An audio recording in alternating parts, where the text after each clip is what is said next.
ayca fidèles téléspectateurs ñu ngi si actualité donc Aliou Sow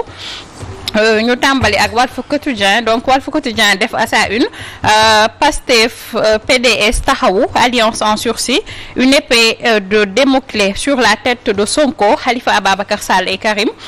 Bougane en renfort donc mu mel ni gis nañ grande coalition bi nga xamante ne jamono ji yëpp Pastef mu ngi ci woon PDS Taxawu Ndakaaru ak PUR waaye nag mu mel ni ki démb moom mi leen di Bougane Gueye Dany nee na ko jot na ndigalu ñi nga xam ne ñoo bokk ci mouvement am ngir mu daal di dem en renfort bokk ci grande coalition boobee donc mu mel ni jamono ji ci loolu lañ nekk di dox. oui effectivement Bougane Gueye Dany moom moo def donc un speech hier pour expliquer aux Sénégalais que à partir de dorénavant avec donc l'autorisation de justement de ce grand mouvement qui est Gëm Sa Bopp un mouvement qui est donc boo xam ne dafa ànd ak un parti politique des mouvements des associations etc et des personnalités de ce pays ñoom ñoo ko jox l'autorisation qui puisse lui permettre justement d'intégrer donc li nga xam ne moom mooy coalition alliance bi nga xam ne moom la gars yi bëgg a def pour les prochaines joutes électorales alliance boobu nag effectivement am na comment dire y a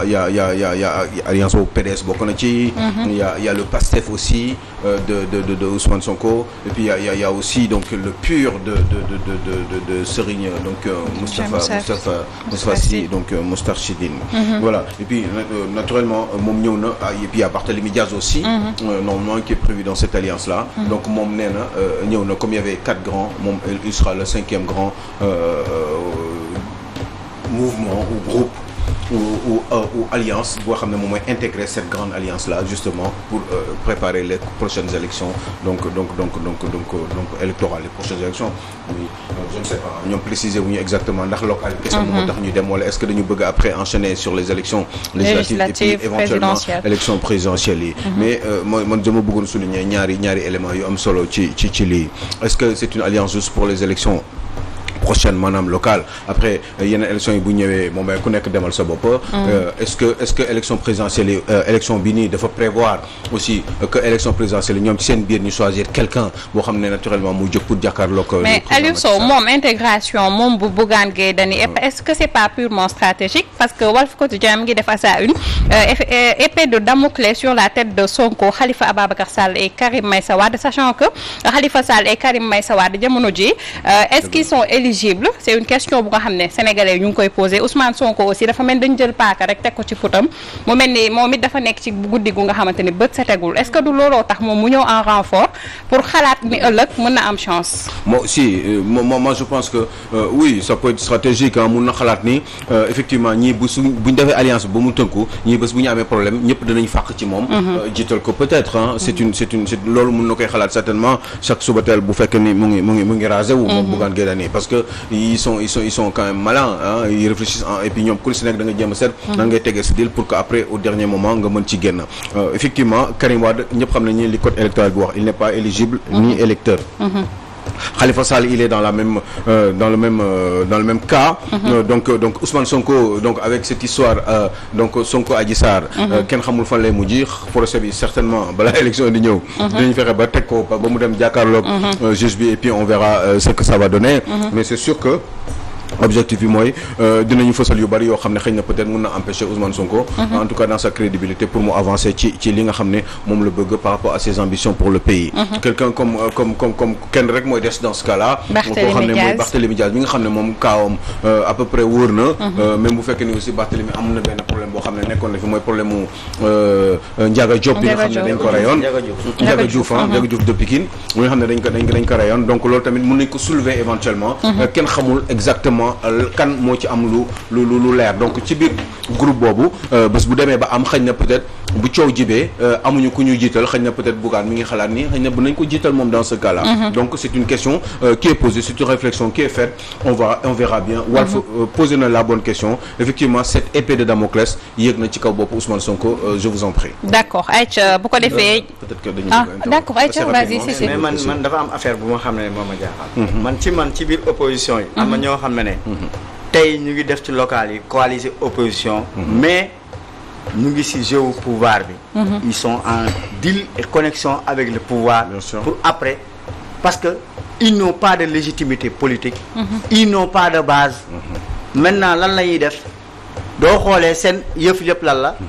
ñoo nekk genre bassin de rétention récupération des frustrés de l'APR. ku frustré ci APR ak loolu ñu récupérer la. mais pour jeu bi lan la après ñëw taxaw man am naa tant de nit. amoo ko. ñooñu dañoo bàyyi parce que dañuy yaakaar ci yow peut-être comme coalition kii wu Bougane. ñenn ñi dañoo bàyyi peut-être seen parti ñëw pour yaakaar ci yow nga jox leen caution. bu ñu demee élection ba pare yow nga ñëw taxaw capitaliser sama kii bi am na tant de nit. am naa tant de trucs alors que en réalité amoo ko. donc le vrai jeu pour man ki nga xam ne defoon nañu ay ba ñuy def parrainage xam nga ne yow munoo. amoo capacité da ngaa war a dem ranger wu derrière. loolu moo nekk waroo nekk logique. mais pas ñu nekk fi di def coalition contre nature ku nekk di kii am na ñoo xam ne des leaders de l'opposition na ma yàlla baal mënuñu sax gagner bureau de vote. quand tu es incapable de gagner un bureau de vote war ngaa mën a ranger wu derrière. mais fu mu toll nii débat bi ñuy kii am na ñoo xam ne pour man ils sont dans le jeu du pouvoir. te dina édifier wu. bon fii damay appuyer li Théo wax. parce que yaakaar naa ne ñoom ñi nga xam ne ni ñooy leader politique yi rawatina opposition bi jamono ji ak ni muy tëddee dama xalaatoon ne dof amu ca mais nag soo dee xool doxalin bi ak tëddalin comme ni ko Théo waxee. yaakaar naa ne am na ci yenn yoo xam ne nii xëy na dañu dul xam base ñi nga xam ne tey ji ñoom la ñuy lëkkaloo wala. parce que mën na cee am na ci ñoo xam ne da nga leen gis ci yooyu les coalition que ñii. seen ëllëgu politique ku ne xam na fan lay féete. est-ce que loolu du jox raison Thierno Bocoum mi génnoon jamono jële doon fustiger genre coalition yi. merci beaucoup te loolu da koy jox raison moom mu doon wax. parce que la fois passée ñu doon expliquer mais boo xoolaatee après ku ci nekk na ngay ranger woo ci nit. ku ci nekk te ba pare du loolu la sénégalais yi soxla bu fekkee ñun la ñuy bëgg ñu jox leen. suñu ay carte que lan mooy stratégie pour nga teg ko pour après yow nga am loo ci am. te gis nañu que jeu boobu yëpp loolu da koo lal na parce que boo dee xool yenn tête yi ngay gis ci biir da ngay xam ne ñii dañoo def lii ndax lii moo tax parce que ku ci mënta gagner bureau de vote nga ñëw bokk ci benn coalition boo xam ne xëy na gox ba nga dëkk da nga fay lii mais da nga koy yàq boobu coalition. Bon juste sur le format des alliances bu leen fàtte que ni les leaders politiques d'abord il faut exister et pour exister il faut faire partie d'une coalition léegi yow quand tu te réclames de l'opposition forcément il faut trouver une porte d'entrée pour nga mën a bokk fenn waaye lii nga xamante ne dinañ ci yegg xam naa format des alliances là boo jëlee li nga xam ne moom la def Walf Quotidien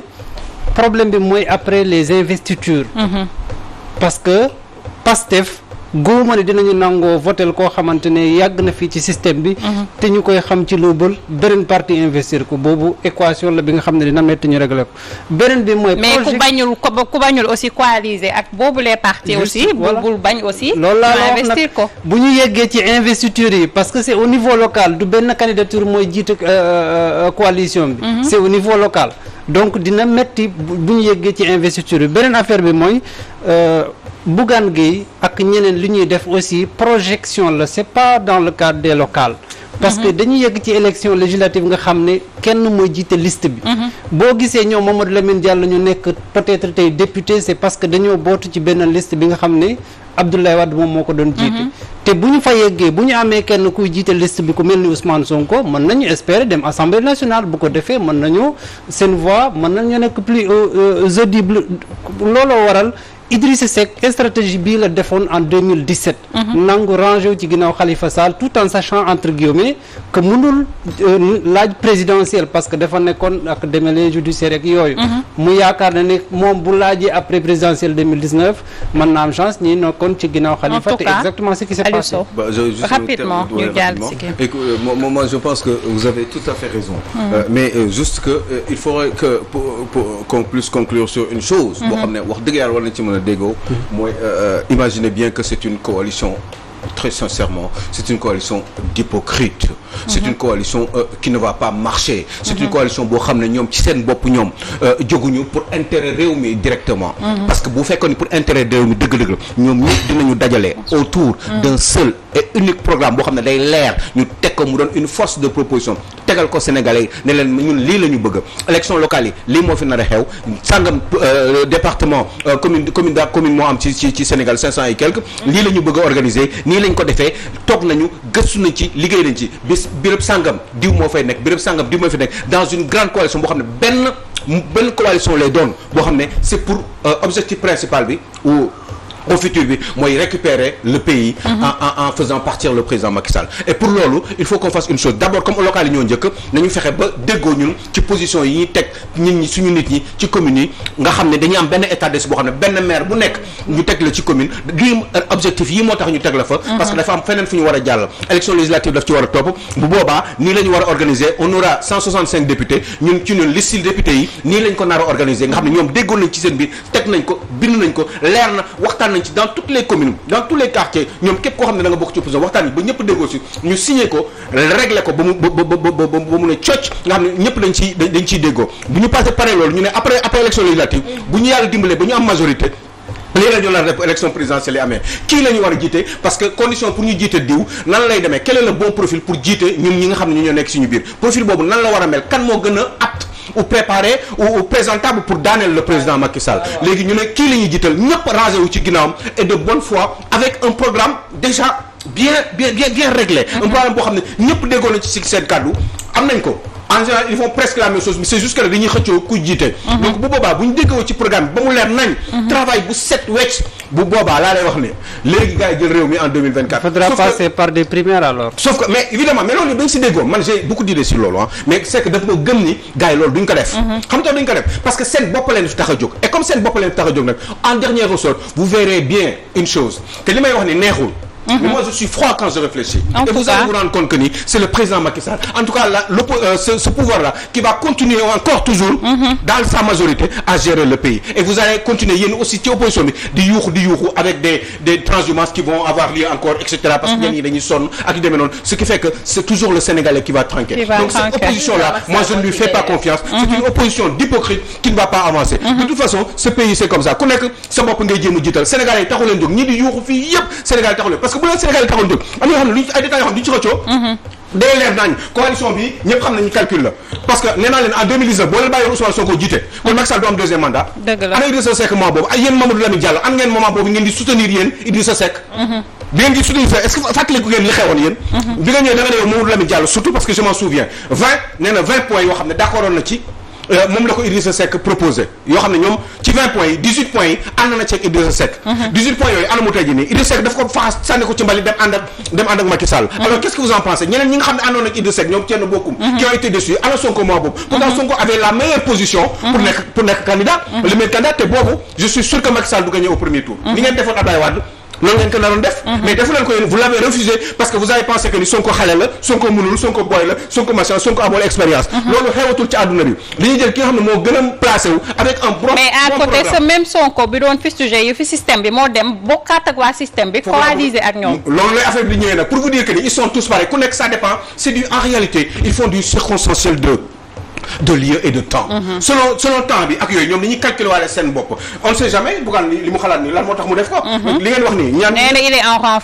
renfort quand il vient tey jii nii il aura la meilleure position parce que Bougane rek moo fi set fi ñu toll nii ci coalition boobu au dernier moment est-ce que nekkul di xalaat moom tamit ni ëllëg après mun na jiite moom tamit coalition boobu bu fekkee ñeneen ñi kii lañ leen beddi nañ leen pour des raisons civiques ou je ne sais plus quoi judiciaire boobaa xam nga pour vous dire que ils sont tous pareils tey Ousmane Sonko nii ki ñi muy àndal ni ña lay àndal tey Ousmane Sonko ñu ngi àndal nii mais Ousmane Sonko nan la mën a def ak PDS. oui mais est-ce que Ousmane Sonko joxe na sa position officielle sur la coalition amul mooy coalition la rek. coalition bi non xam nga ñun position bi gën a rien. façon Bougane Gueye Dany démb moo def sortie pour wax ni rejoindre na boobu les coalition ça veut dire que coalition bi existé na. une évidence bu am na yoo xam ne kenn du si. loolu la quoi. te est-ce que y a une équation est-ce que les maires libéraux yi nga xam ne am na ay maires libéraux yoo xam ne fu mu toll nii ils ont des problèmes avec leurs administrés est-ce que ces gens-là ñi nga xam ne ñu ngi leen di contester est-ce que au sein de l'opposition ñooñu dinañ leen soutenir c'est une équation c'est une équation à se poser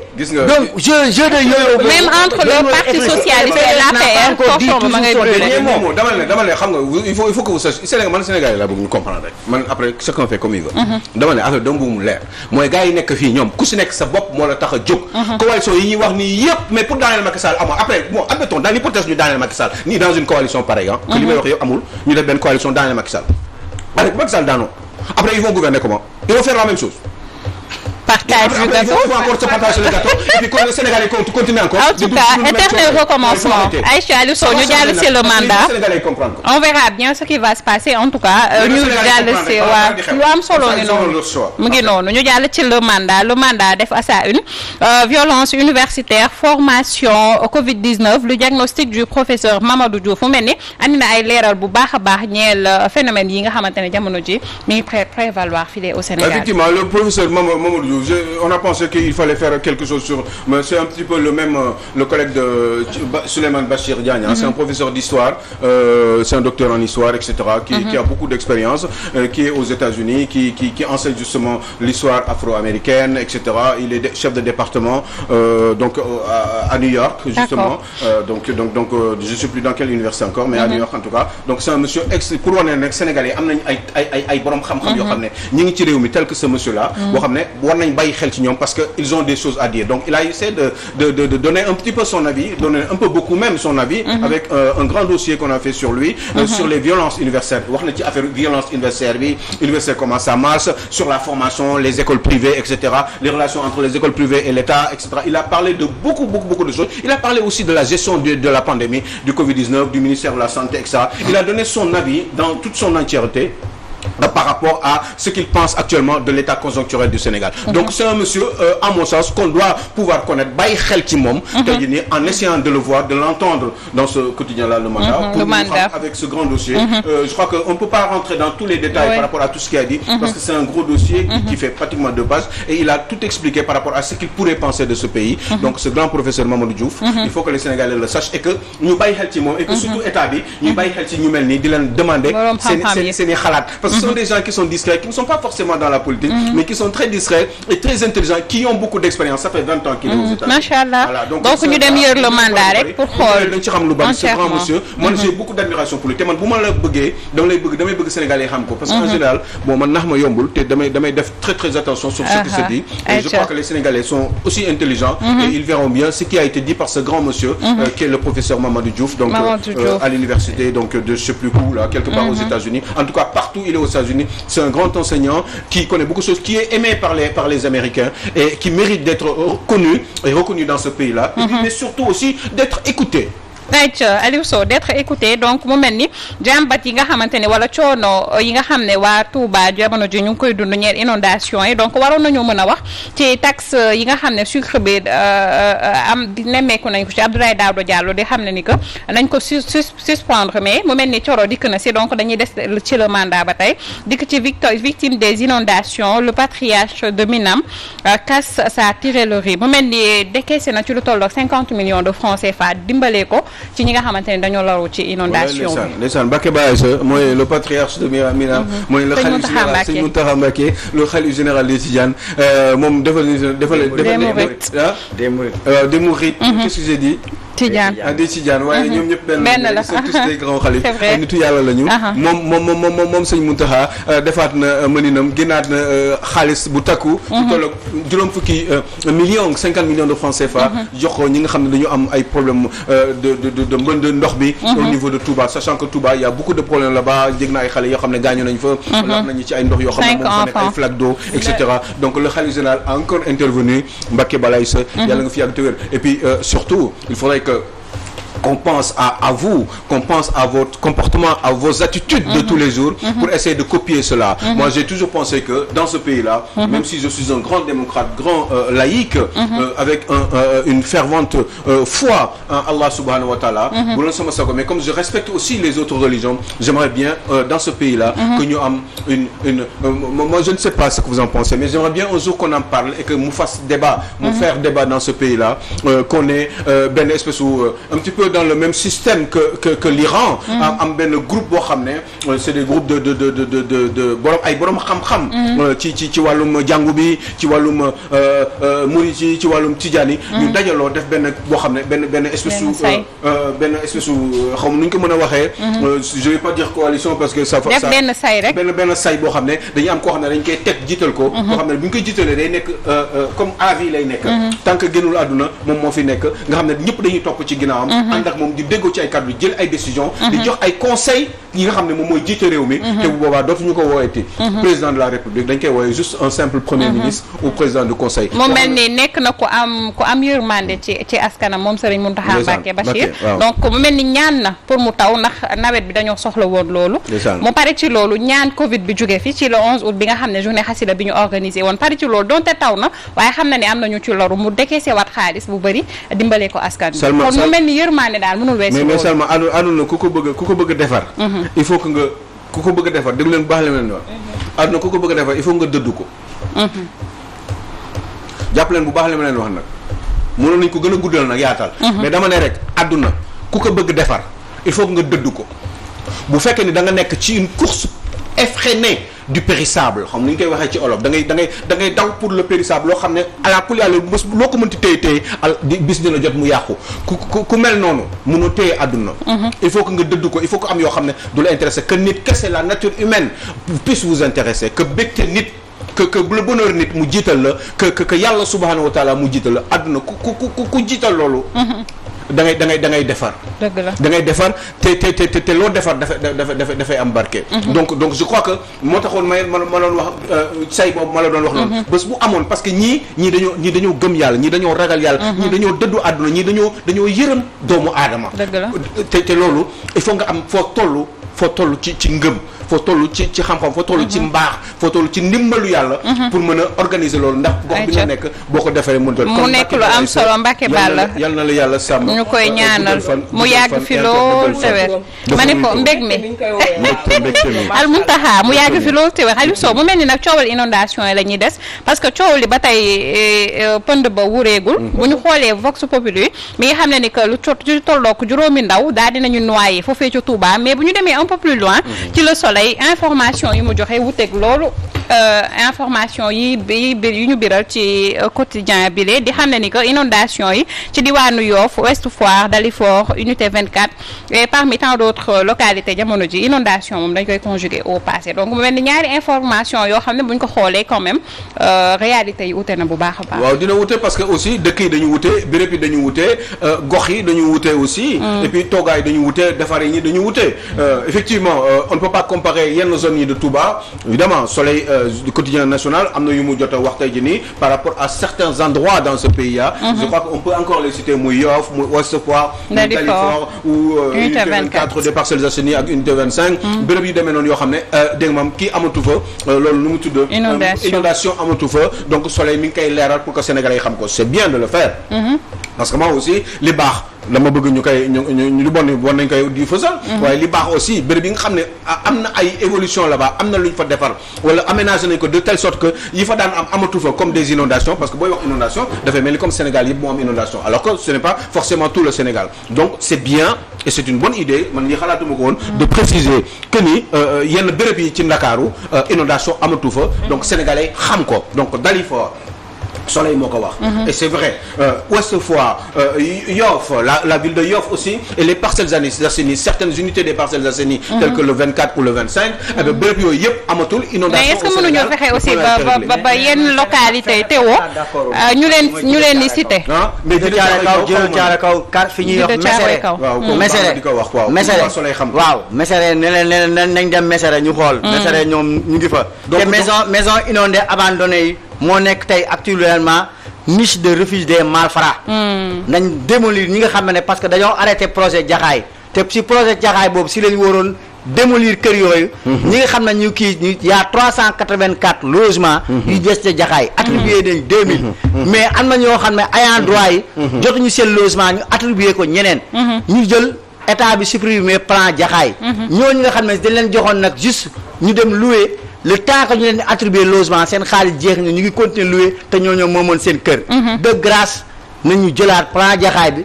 boo demee foofu Jaxaay si kii bi parce que ñu bëri dañoo yaakaaroon plan Jaxaay c'était limité simplement au logement. y avait des logements et y avait des ouvrages. comme bassin de rétention yi. mais dañoo xëy arrêté boo demee tey jaxaay foofu centre de santé bi de grâce ministre de la santé maa ngi lay intervenir maa ngi lay ñaan ngir yàlla ngir la interpeller waaye ubbilul centre de santé jaxaay bi nga xam ne tey ay sindax a fa nekk ay sindax bi loolu yéeme na te woon dénk na lu doy wax Aliou Sow kon il faut que quotidien Le Soleil mu jëlee caaray kaw loolu nee na leen jëlee caaray kaw foofu du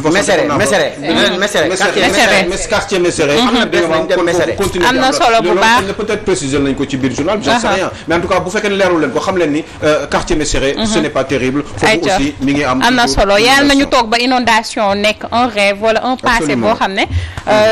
jot nañu koo dund mais kii nañ ko donc Aliou Sow ñu lay jaajëfal bu baax si actualité yi. Eh ben j'espère que j'ai bien travaillé. Bah oui comme toujours ñu jaajëfal la maman Henriette la sista Néné